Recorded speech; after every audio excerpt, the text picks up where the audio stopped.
The interesting thing about Alzheimer's disease is how does it play into the final years? How does it play into the final months of life? And do people actually die of Alzheimer's disease? And it was interesting. Alzheimer's disease used to never be found on a death certificate. And then a few years ago, physicians started writing Alzheimer's disease as a cause of death, because what usually happens in people with Alzheimer's disease, if they don't have a heart attack or die from an injury, is that they lose the ability to swallow. Once they lose the ability to swallow, a couple of bad things happen. One is that they become very undernourished, and they can die of what we sometimes call adult failure to thrive. It's basically a malnutrition because they're not able to eat. Or they have enough trouble swallowing that they get pneumonias over and over again, aspiration pneumonia. They are also more susceptible to infections, like really severe urinary tract infections where the infection spreads through the bloodstream. So usually the adult failure to thrive, aspiration pneumonia, or some sort of infection, skin breakdown, those kinds of things.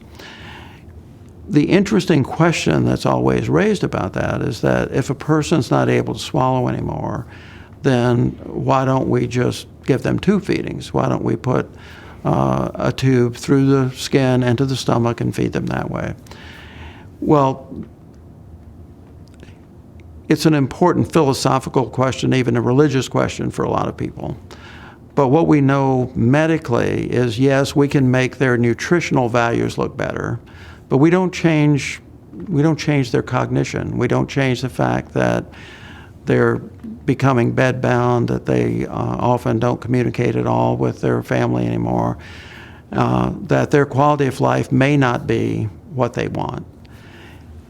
This takes us back to why it's important to have the discussion about end of life when the person's still able to be able to participate. Because most people will say, that I see in my office anyway, I don't want to be tube fed. Don't let them put a tube in me. If I can't get to the table, don't feed me. And I've heard that phrase so many times in so many different ways.